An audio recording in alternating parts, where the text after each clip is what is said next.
a una cosa muy lejana. Y creo que tenemos en el pueblo de Dios la mala costumbre de convertir la santidad en algo etéreo. Dios es santo, tenemos que ser santos, pero nunca conseguimos aterrizar ese concepto de santidad. Lo hemos convertido en algo lejano, en algo caduco, en algo que somos incapaces de explicar. Por eso tenemos que siempre volver a la palabra de Dios. Poco a poco también nos estamos metiendo la mala costumbre, que le está pasando eso a nivel global, de tener nuestra doctrina en un tuit. Somos demasiado reduccionistas. Queremos un titular, ¿no? Y siempre un titular que nos convenga, ¿no? Claro, estas cosas son así. Estamos cada vez más recortando la palabra de Dios y teniendo pequeños eslóganes, ¿no?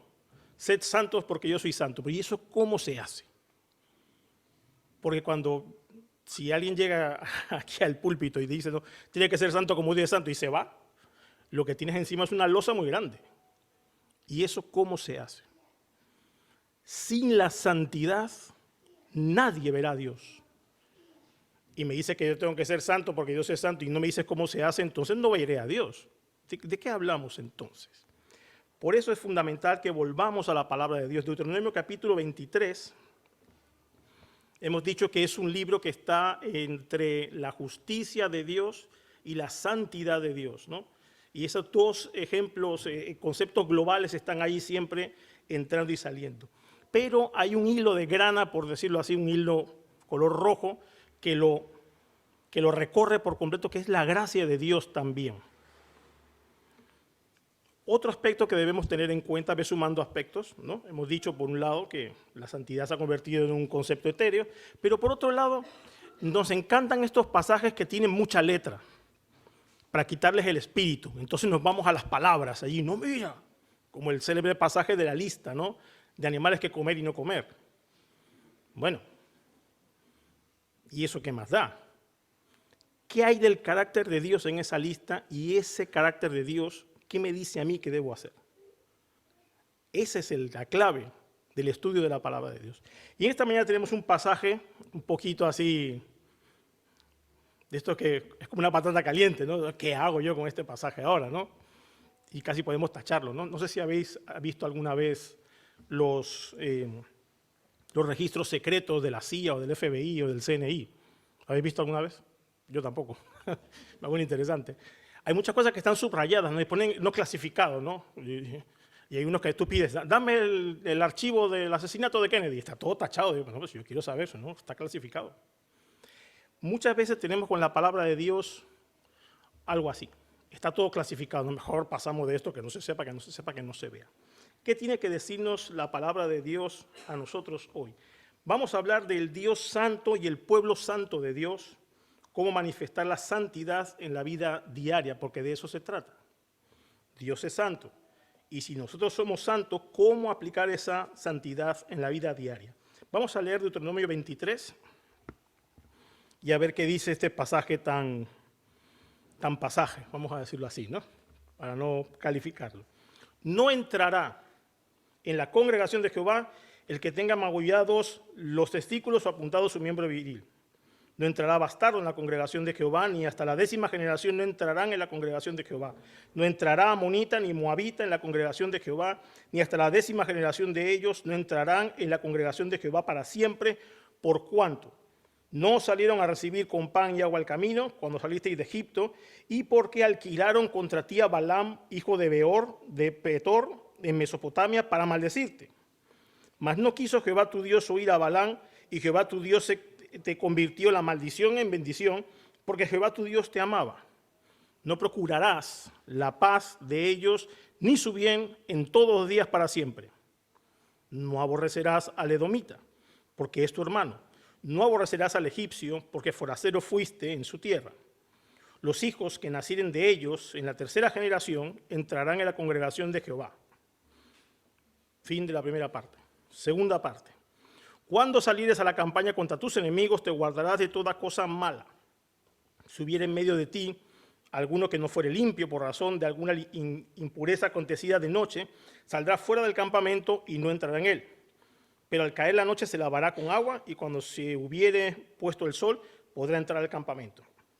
Tendrás un lugar fuera del campamento donde salgas, tendrás también entre tus armas una estaca y cuando estuvieres allí fuera cavarás con ella y luego al volverte cubrirás tu excremento.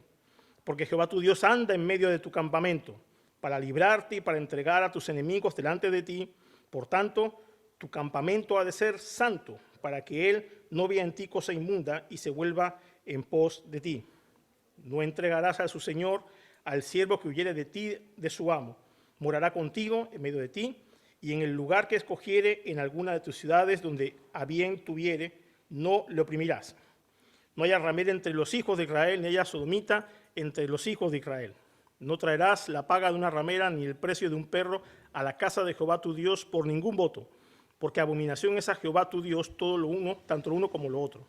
No exigirás de tu hermano interés de dinero, ni interés de comestibles, ni cosa alguna de que se suele exigir interés. Del extraño podrás exigir interés, mas de tu hermano no le exigirás, para que te bendiga Jehová tu Dios en toda obra de tus manos, en la tierra donde vas, para tomar posesión de ella. Cuando haces voto a Jehová tu Dios, no tardes en pagarlo, porque ciertamente lo demandará Jehová de ti y será pecado contra ti. Mas cuando te abstengas de prometer, no habrá en ti pecado. Pero lo que hubiere salido de tus labios, lo guardarás y lo cumplirás conforme lo prometiste a Jehová tu Dios, pagando la ofrenda voluntaria que prometiste con tu boca. Cuando entres en la viña de tu prójimo, podrás comer uvas hasta saciarte, mas no pondrás en tu cesto. Cuando entres en la mies de tu prójimo, podrás arrancar espigas con tu mano, mas no aplicarás hoz a la mies de tu prójimo. Y sigue. Y después, fin de la segunda parte, después viene una tercera parte. Israel ha sido elegido como un pueblo único. ¿Recordamos eso? Sí, ¿no? Estamos en Deuteronomio, capítulo 23. El pueblo de Israel está a punto de entrar en la tierra prometida y Dios, a través de Moisés, está repitiéndoles la ley, las cosas que tienen que hacer cuando entren en esa tierra prometida. Así que Dios escoge un pueblo único porque Él es un Dios único para darle un culto único en un lugar único, ¿no? Que es el tabernáculo en un principio y después el templo. Así que Dios es un Dios único. Y esta idea que decíamos al principio de la santidad como algo etéreo, tenemos que empezar a aterrizarla cuanto antes. Porque Dios no es un Dios aéreo, es un Dios de aquí y ahora. Dios es un Dios muy concreto.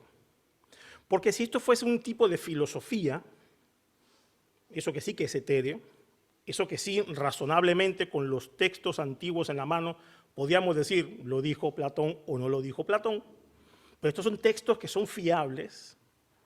Es un Dios que quiere relacionarse contigo, no con tu mente, con tu corazón para que sea una cosa concreta en tu vida.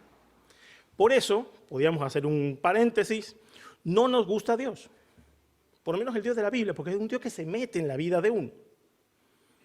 Uno prefiere mejor un Dios que puedas poner en la pared o que puedas cerrar como los libros, ¿no? Deuteronomio 23, ya cierro y ya me voy, y Dios y su santidad se quedan ahí en el libro, ¿no? Y yo salgo y me voy a hacer en mi vida. No. Ese no es el Dios de la Biblia. Y ese no es el Dios que queremos predicar en esta iglesia. Dios quiere manifestar su carácter en nosotros y a través de nosotros. Y esa es la idea del pasaje. Este es un principio para evangelización. Discípulos haciendo discípulos, perdonados, ofreciendo el perdón de Dios, santos, manifestando la santidad de Dios en su modo de actuar, apartado y distinto. La necesidad de ser santos de manera práctica y diaria y útil es lo que dice este pasaje en esta mañana. Vamos a ver tres partes. Dos partes están en el pasaje y una será de alguna forma una especie de aplicación con algunos pasajes del Nuevo Testamento. En primer lugar, la primera parte que vamos a ver es el Dios santo, es un Dios distinto de lo demás. En segundo lugar, vamos a ver que el pueblo santo de Dios actúa de una manera distinta a los demás y con los demás. Y en tercer lugar, veremos el pueblo santo de Dios y su relación con el mundo en dos aspectos que vamos a ver allí. En primer lugar, la primera parte, el Dios santo es un Dios distinto a todo lo demás. Y eso significa santidad. en su esencia más básica, ¿no? Dios es santo porque está apartado de todo, es distinto. ¿Estamos allí? Claro, si Dios es igual a su creación, sería su creación, no sería Dios. Entonces, en este universo hay solamente, podemos dividirlo en dos, Dios y todo lo demás. ¿Estamos de acuerdo? Es así. Dios no necesitaba a nadie, Dios no se aburría en la eternidad, dice, bueno, voy a jugar a los muñequitos y me monto aquí una... No. Dios es absolutamente distinto a todo lo demás. Pero en segundo lugar, podríamos pensar también, Dios también separa y aparta a los que están entre los que pueden estar y los que no pueden estar. Dios es así. Así que vamos a ver a Dios actuando y separando, ¿no?, a las personas que pueden o no estar con ellos. Aquí tenemos tres grupos de personas, capítulo 23, versículos del 1 al 3. ¿No? Tenemos aquí. Dice, no entra en la congregación de Jehová unos señores que tienen algún problema viril, tampoco los bastardos y tampoco amonitas y moabitas. Es decir, hay tres tipos de personas que no pueden entrar en la congregación. Y esto no se lo inventa Moisés, esto lo hace Dios, el Dios santo, el Dios que está separando. ¿Veis por dónde voy? Dios tiene esa voluntad por ser santo y nosotros también tenemos que aprender a hacerlo, porque tenemos ese carácter. Y fíjate, hay tres grupos de personas. Estos mutilados que dice aquí que no entrarán en la congregación de Jehová, lo son, y son un grupo de personas que están en ese estado por haberse sometido a ritos paganos de fertilidad.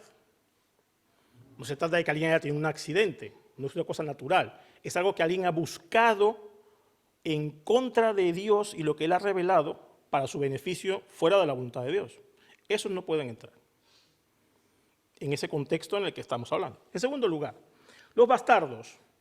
Este grupo de personas tampoco podían entrar en la congregación y no hay que compararlas o confundirlas, mejor dicho, con nuestro concepto de hijos habidos fuera del matrimonio.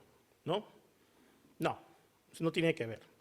Estas personas también, algunos dicen que son personas nacidas de relaciones, ¿no?, entre hombres y mujeres dentro de la prostitución santa que había en aquella época. Como solemos decir los adultos, como hay ropa colgada, ¿no?, como estamos en horario infantil, no vamos a entrar en todos estos pormenores, pero se trata de eso. Y además son personas que nacidas de estas relaciones insisten en seguir en esta religión. Eso tampoco pueden entrar. Y hay un tercer grupo. Los enemigos, dice aquí, no entrará ni moabita ni amonita a la congregación. Estas dos naciones decidieron ir en contra del pueblo de Dios, primero no ayudándoles físicamente, fijaros. Dice aquí, no salieron a recibir con pan y agua en el camino que cuando saliste de Egipto, es el versículo 4. Y por otro lado, procuraron el mal espiritual también del pueblo, ¿no? El resto del versículo dice, y porque alquilaron contra ti a Balán, hijo de Balpeor, de Petor, en Mesopotamia, para maldecirte. Así que tres tipos de personas que no pueden entrar en la congregación. Ahora, ¿quién crees tú que puede hacer una cosa así? Pues todos somos iguales, ¿no? Tiene que hacerlo alguien que sea santo, que esté separado de los demás y separado de una manera absoluta. Dios pone su carácter santo y dice, estas personas no van a entrar en relación conmigo. No pueden. Pero tenemos más adelante que el Señor sí admite a otros, ¿no? Y también según su voluntad soberana. Aquí admite a hermanos y amigos, versículos 7 y versículo 8. Sus hermanos, la descendencia de Saúl, dicen, no aborrecerás al edomita porque es tu hermano. Eso sí que puede entrar en la congregación. Bueno, menos mal que alguien puede entrar, ¿no? Ahora, no sé si hay mutilados, bastardos o enemigos aquí. ¿Qué pensáis? Pedro, a ver, ¿cuál es el espíritu de todo esto? Dice también que pueden entrar amigos en el versículo 7 y 8 al final, dicen, no aborrecerás al egipcio, porque forastero, fuiste en su tierra, y los hijos que nacieren de ellos en la tercera generación entrarán en la congregación de Jehová. Bueno, vemos a Dios en acción separando a las personas. No vamos a entrar en los detalles, Que aquí hay detalles de estos sabrosos que nos gusta a veces coger para discutir, ¿no? Por ejemplo, el famoso versículo, bueno, eso lo veremos más adelante, pero esta idea del versículo 1 y versículo 2 se ha utilizado mucho, incluso hoy día, para decir, bueno, con esta gente no te juntes. No, porque el espíritu de la ley, que es el que prevalece, sigue funcionando y sigue avanzando. En ese momento, por la letra, no podían entrar estas personas a la congregación de Dios. ¿Por qué? Pues simple y llanamente porque necesitaba establecerse el pueblo de Israel en ese momento. Pero fijaros más adelante, si buscáis Isaías 56, voy a buscarlo muy rápidamente para que lo veáis. En Isaías 56 se hace una referencia bastante directa a esta situación en la que estaban estas personas. Isaías 56 dice lo siguiente, 56 versículos del 3 al 5, dice, y el extranjero que sigue a Jehová no hable diciendo, me apartará totalmente Jehová de su pueblo, ni diga el eunuco, he aquí, yo soy árbol seco, porque así ha dicho Jehová, el mismo que ha apartado antes en Deuteronomio. Dice, a los eunucos que guarden mis días de reposo y escojan lo que yo quiero y abracen mi pacto, el de Deuteronomio, yo les daré lugar en mi casa y dentro de mis muros, y nombre mejor que el de los hijos e hijas. Nombre perpetuo les daré, que nunca perecerá. Es decir, no nos quedemos con el asunto de, bueno, ahora aquí tenemos razones y motivos para apartar a todo el mundo. Nosotros somos tan santos que nos separamos de estas tres personas.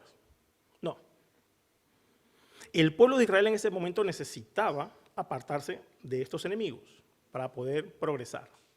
Pero Dios dice en su misericordia, por eso hablábamos de la misericordia y de la gracia de Dios que recorre Deuteronomio, estas personas recibirían un nombre todavía mejor en el futuro. Pero en este momento vemos al Dios Santo actuando de una manera distinta a los demás. ¿Qué hacían los otros dioses? Ellos aceptaban a todo el mundo. Y lo curioso es que les daban a las personas lo que les gustaba. Por eso en el capítulo 22 tenemos la intervención de Dios en cosas que parecen muy ligeras, como la mezcla de semillas o de tejidos, o la yunta del buey, y después inmediatamente, ¿qué dice? Hay que respetar las relaciones íntimas, las vírgenes de Israel, porque ahí está lo que se llama en la Biblia la prostitución, ¿no? De la voluntad santa de una mujer con su marido. Y esto es señal y es figura de la relación entre Dios y su pueblo, entre Cristo y la iglesia. Es decir, que hay un Dios que interviene incluso en las cosas más íntimas, porque Él es un Dios santo. ¿Estamos hasta ahí? El Dios santo actúa de una forma santa, de una manera distinta a los demás. Ahora bien, con ese ejemplo en mente, vamos a la segunda parte del estudio, del mensaje. Y la segunda parte es el pueblo santo de Dios actuando de una manera distinta a los demás y con los demás. Porque, mis queridos hermanos, aquí está el asunto de aterrizar la palabra de Dios. Sí vemos a un Dios santo que está separando a las personas, vemos a un Dios santo que interviene en todas las áreas de la vida, pero ¿y nosotros qué tenemos que hacer? Si yo preguntase, no tenéis que levantar la mano, ¿cuántos os consideráis ahora mismo santos? ¿Cuántos levantaréis la mano? Yo espero que la mayoría, casi todos. Porque nosotros hemos sido apartados y separados por Dios. ¿Para qué? Para tenerlos ahí guardados. Para por si acaso. No. Para darnos vida y para que la tengamos en abundancia. Para que podamos reflejar el carácter de Dios. ¿Y eso cómo se hace, Pedro? Pues en esta segunda parte vamos a ver, por lo menos, 6 aspectos de la vida en la que nosotros podemos reflejar el carácter santo de Dios de una manera práctica. Cuando nos pregunten, ¿y tú por qué haces eso? Una respuesta perfectamente bíblica es, porque Dios dice que es así. No, pero dame razones, dame motivos. La razón es que Dios lo ha dicho, ¿te parece poco? El Dios creador de todo te dice, tú vas a hacer de esta forma y no de otra. ¿Qué más razón quieres? Así que vamos a ver 6 aspectos. En primer lugar, ¿Cómo debe ser el pueblo de Dios con los enemigos? Versículos del 9 al 14. Este es el pasaje divertido, ¿no? De los niños, ¿no? Me gusta caca, culo, pedo, pis, ¿no? Este pasaje, ¿no? Habla de estas cosas. No, pero este es un pasaje santo. Porque dice el Señor, cuando salieres a campaña contra tus enemigos, recordad que ya hemos visto las reglas de la guerra, ¿no? Es decir, guerra va a haber. Y se monta un campamento alrededor de la ciudad que estás asediando. Pues hablando de conflictos y hablando de estar sirviendo a Dios, tenemos que manifestarnos de una manera pura. Porque no tenemos lucha contra sangre y carne, sino contra principados y potestades. Así que con los enemigos hay que ser puros. Y dice el Señor aquí que cuando estés allí, en tu campamento, si alguno que no fuese puro por razón de alguna impureza por la noche, debe salir y lavarse. Si tienes que salir a la guerra, debes tener una estaca y cuando vayas a hacer tus cosas, lo cubres y lo recoges. ¿Por qué? Porque dice aquí que Jehová tu Dios está en medio de tu campamento, versículo 14, para librarte y para entregar a tus enemigos delante de ti. ¿Cómo caminamos nosotros en la vida con nuestros conflictos? ¿Cómo estamos sirviendo a Dios cuando vamos predicando la palabra? ¿Nos mantenemos puros alrededor o simplemente vamos por la vida como si Dios no existiera? ¿Tú oras cuando vas al trabajo? ¿Pides a Dios por tus compañeros, por tu jefe, porque le vaya bien a la empresa? ¿Estamos orando por la situación en la que estamos interviniendo como ministros de Dios, en lo que sea que estemos? ¿O convivimos con estas impurezas, ¿no? Y las echamos ahí un poco, tampoco pasa nada, pues nada, Dios es poderoso, ¿no? No. Con los enemigos, cuando estamos en conflicto, cuando estamos sirviendo, cuando estamos batallando, tenemos que ser puros y creer que el Dios Santo está con nosotros. Si no, nada de esto tiene sentido. Porque podemos coger a un Dios pequeño y ponerlo en cualquier parte. Hay una anécdota que salió hace unas semanas. Una mujer llevaba no sé cuántos años rezándole, pidiéndole cosas a un SREC. ¿Sabéis quién es SREC, no? Se compró uno de plástico, alguien se lo dio y ella pensaba que era como un Buda o como un Dios o algo así, se lo tenía en su mesilla de noche y le pedía cosas. Entonces cuando alguien hizo una foto, mira, el altarcillo de mi abuela, alguien se dio cuenta de que este era un SREC. ¿Veis lo fácil que es introducir en tu vida cualquier tipo de Dios?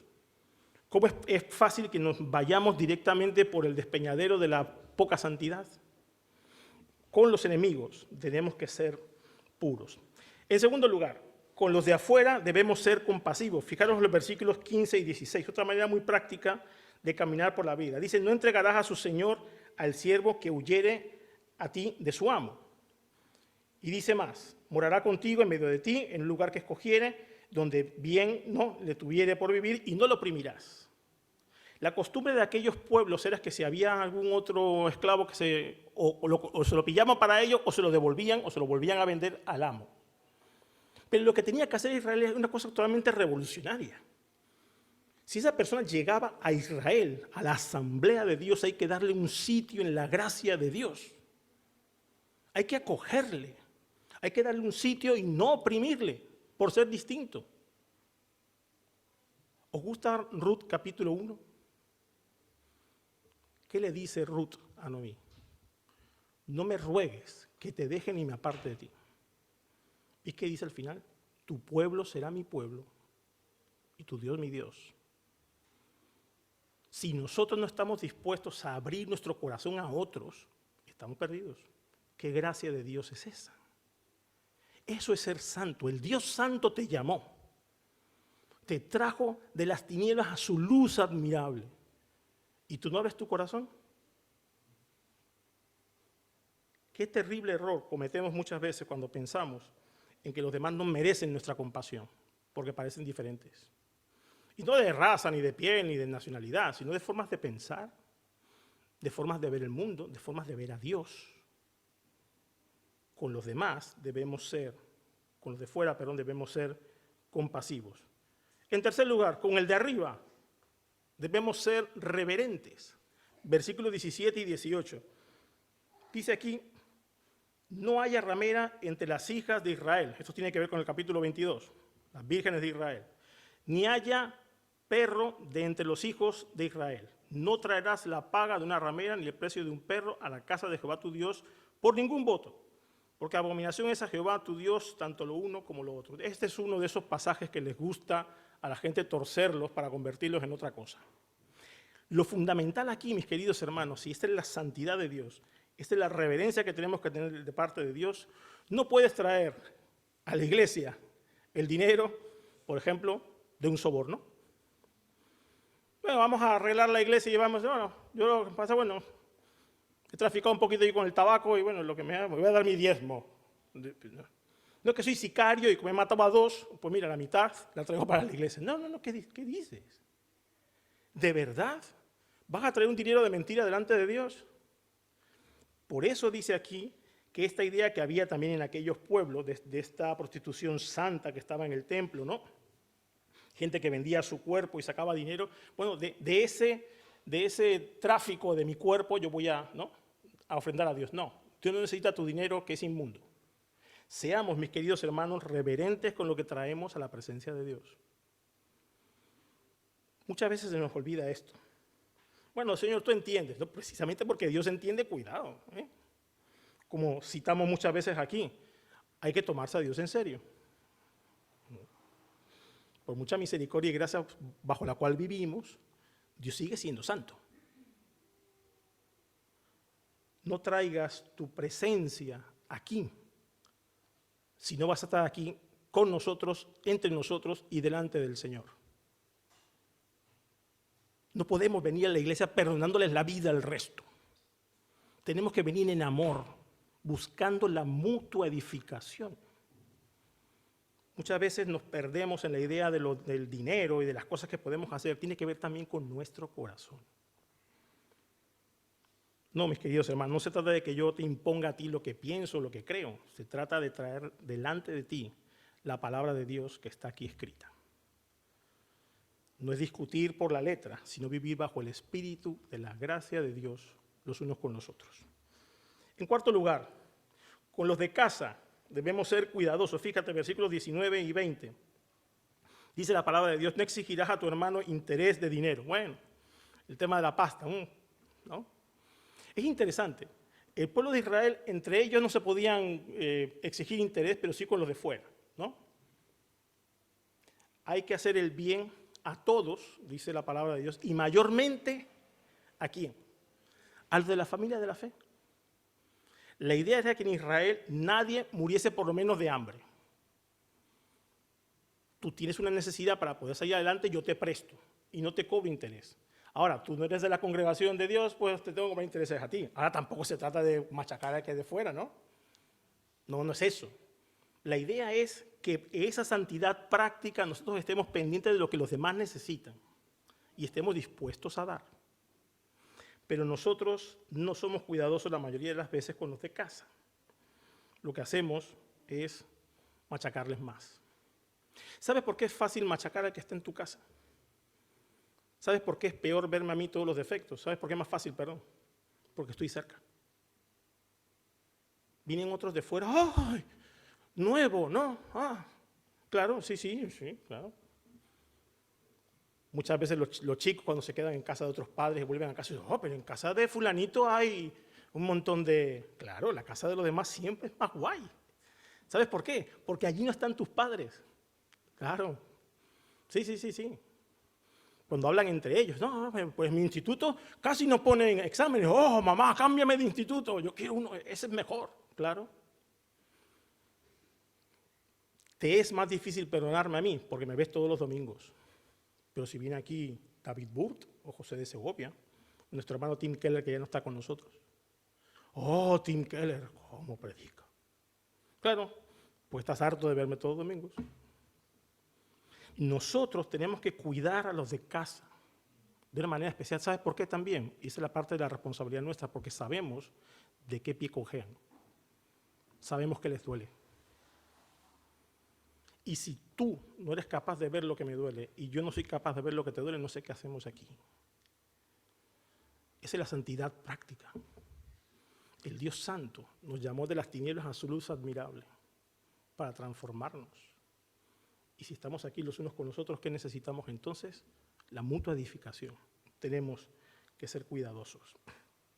En quinto lugar, con el de arriba, otra vez debemos ser consecuentes. Versículos 21 al 23, dice, cuando haces tu voto a Jehová tu Dios.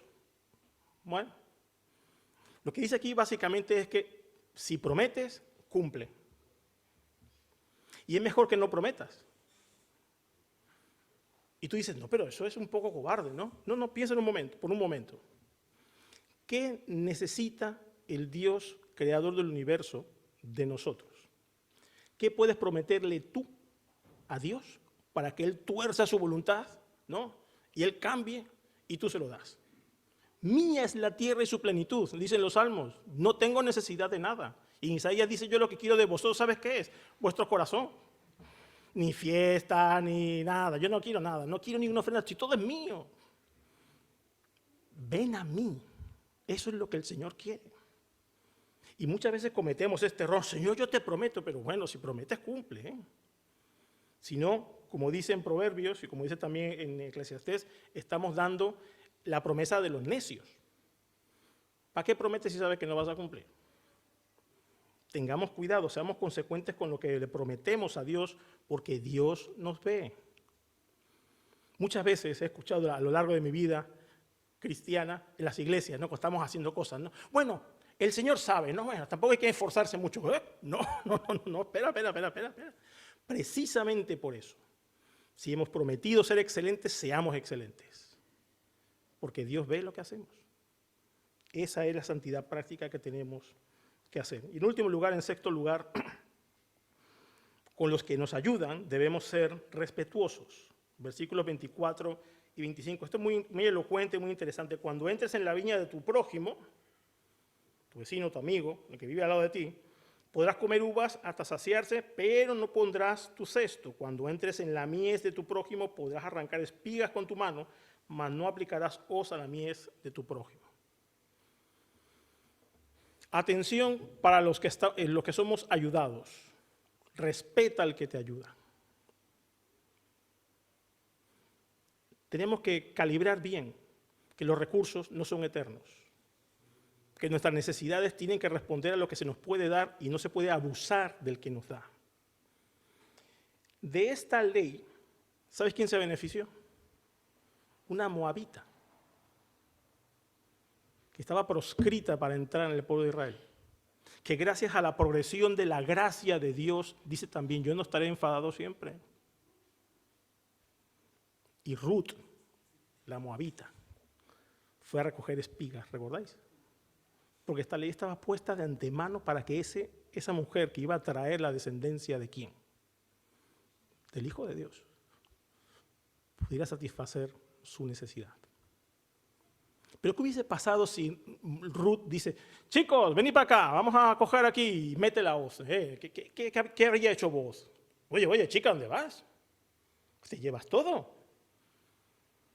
Muchas veces cuando nosotros estamos en necesidad, necesitamos tanto que a veces extendemos de más la mano. Y nosotros, todos nosotros, debemos aprender a no abusar de quienes nos ayudan. Pero no penséis que se trata solamente de que yo voy y pido comida y pido que me pongan 2 casos de lentejas, ¿no? Un trocito más grande de chorizo, por favor. No. Se trata de respetar el tiempo, por ejemplo, de los que nos sirven en la iglesia. Respetar el tiempo de los que enseñan en la iglesia. Respetar el tiempo de los que están organizando las cosas en la iglesia. Eso es una manera de no llenar tu cesto. No, ahora yo tengo un problema, ven aquí ahora mismo. No, espera. Vamos a respetar el tiempo. Esta es una manera práctica de ser santos, de darnos cuenta de que no todo nos pertenece. Porque también tenemos que respetar al prójimo que ha hecho el esfuerzo para tener sus espigas o sus viñas y no abusar de los demás. Eso es muy importante. Yo creo que todos nosotros podemos aplicar este tipo de santidad entre nosotros. Con los enemigos puros, con los de fuera compasivos, con el de arriba reverente, con los de casa cuidadosos, con el de arriba consecuentes y con los que nos ayudan respetuosos. Justo a tiempo. Un minuto más y terminamos. Hemos visto a Dios obrando, separando unos a otros. Hemos visto a Dios poniéndonos sobre la pista de cosas que hacer en santidad. Lo hacemos porque Dios es santo. Pero hay un pasaje que me gustaría que escucharais. En 1 Corintios capítulo 6, dice Pablo, de alguna forma también interpretando este pasaje de Deuteronomio, dice, no os unáis en yugo desigual con los incrédulos, porque ¿qué compañerismo tiene la justicia con la injusticia? ¿Y qué comunión la luz con las tinieblas? ¿Y qué concordia Cristo con Belial? ¿O qué parte el creyente con el incrédulo? ¿Ah? Pues esa parte que tenemos el uno con el otro. Y dice más, ¿y qué acuerdo hay entre el templo de Dios y los ídolos? Porque vosotros sois el templo de Dios viviente, y como Dios dijo, habitaré y andaré entre ellos. Hay que ser puros, ¿recordáis? Y seré su Dios, y ellos serán mi pueblo, por lo cual salid de medio de ellos y apartaos, dice el Señor, santificaos, apartarse, dice el Señor. No toquéis lo inmundo, y yo recibiré y seré para vosotros Padre, y vosotros me seréis hijos e hijas, dice el Señor Todopoderoso. Separados por Dios en Dios. Sí, tenemos que seguir siendo santos. Sí, yo no hago eso, ¿por qué? Porque a Dios no le gusta. Pero razónamelo, ¿te parece poco? Y podemos razonarlo, claro, evidentemente con la palabra de Dios, pero tengamos esta actitud santa de apartarnos. Y por otro lado, en pos de Dios, siendo testimonios de su gracia. Ya citamos este pasaje de 1 de Pedro, pero vosotros sois linaje escogido, real sacerdocio, nación santa, pueblo adquirido por Dios, para que anunciéis las virtudes de aquel que os llamó de las tinieblas a su luz admirable. Y dice aquí, vosotros que en otro tiempo no erais pueblo, fijaros, pero que ahora sois pueblo de Dios, que en otro tiempo no habéis alcanzado misericordia, pero que ahora habéis alcanzado misericordia. Nuestra evangelización, mis queridos hermanos, tiene que ser esta.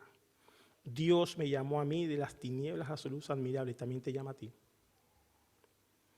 No es que yo tenga una santidad que me cae del cielo y ya está. No, no, no, Dios está obrando en mí. El que comenzó en vosotros la buena obra, la perfeccionará hasta el día de Jesucristo. Esto es la santificación progresiva que se llama. Estamos avanzando, estamos en proceso. Y mientras en ese camino vamos a llamar a otros de las tinieblas a su luz admirable. Nosotros hemos sido separados para esta gran comisión. Llamar a otros que no conocen a Dios a que lo conozcan. La mujer samaritana dijo, hay un hombre que me ha dicho todo lo que soy, todo lo que he hecho. ¿No será este el Cristo? Si la santidad de Dios revela nuestro pecado para que vengamos a la luz, seamos luz para otros, para que vengan a esta luz. Esa es la idea. Si tú estás aquí en esta mañana, yo te invito a que vengas a la luz admirable de Cristo. La santidad no es un estado etéreo, ni son unas oraciones que tienes que hacer. No, no. Dios quiere intervenir en tu vida para que tú vivas de una manera plena. Eso es lo que Dios quiere. No somos perfectos, no lo hemos alcanzado, pero Dios está obrando en nosotros. Y puede hacerlo en tu vida. Que el Señor nos ayude a ser transformados por el poder de su palabra. Vamos a orar y pedir al Señor que nos ayude. Nuestro buen Dios, gracias por tu palabra. Gracias por llamarnos a ser santos.